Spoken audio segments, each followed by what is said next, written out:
Fake news item number 5, the tortoise versus the hare. Fake news alert. There's no such thing as the tortoise versus the hare. It's the tortoise plus the hare. Speed and endurance are not mutually exclusive. I raced about a week and a half ago. I went to the track and I raced my son. My son Jace is 14 years old, so it was a bunch of 14 and 15-year-olds at the track. And I was racing these kids. They were running 40s, a bunch of middle school football players. They were running 40s. I just turned 40, so I'm like, I'm 40, I'll do a 40, right?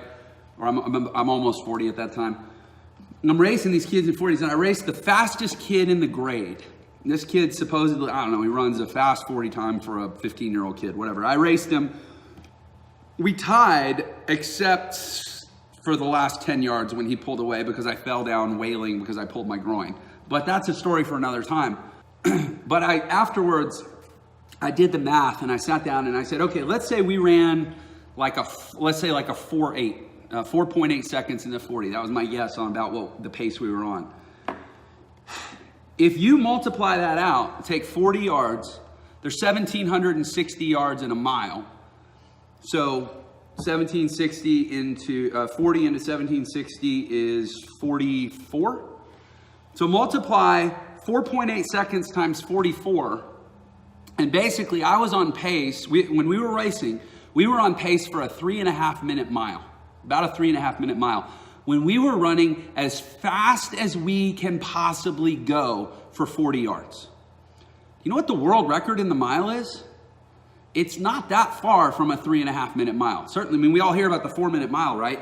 Okay, I want you to get an appreciation for speed and endurance, okay? I'm pretty fast for a 40-year-old. I can hang with reasonably fast high school kids. We ran a 40-yard dash in about 4.8. The world record in the mile is almost the same pace, only it's 44 consecutive 40-yard dashes. This idea that you are either fast or you play the long game is fake news item number 5 for our purposes today. You got to do both in this world. You sprint and you hang in there. Taking it slow, I'm saving my energy. What are you saving your energy for? What is this, a dress rehearsal for your life? No. You got to do both. You got to be both. People are looking for people that are both. People are looking. You got to understand this. Most things in this world come down to leadership, right? You want to do great things. You want to be successful. You got to lead yourself first and lead others second.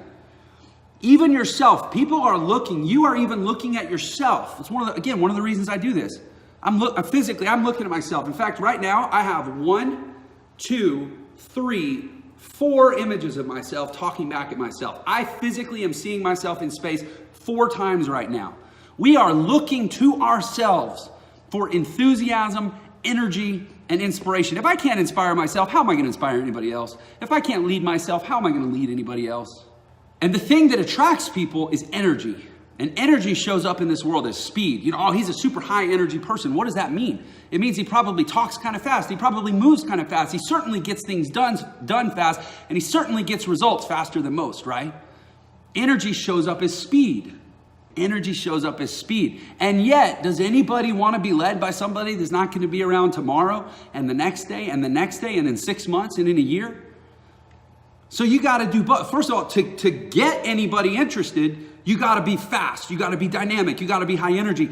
But to get people to trust and to actually want to align and be involved, you got to show that you're in it to win it for the long haul. Speed and endurance, right? And by the way, human beings are capable of it. And I know this because I know how fast a 4.8 second 40-yard dash is because I pulled my groin doing one the other day. And there's people that do 44 of them in a row when they run a mile. Think about that.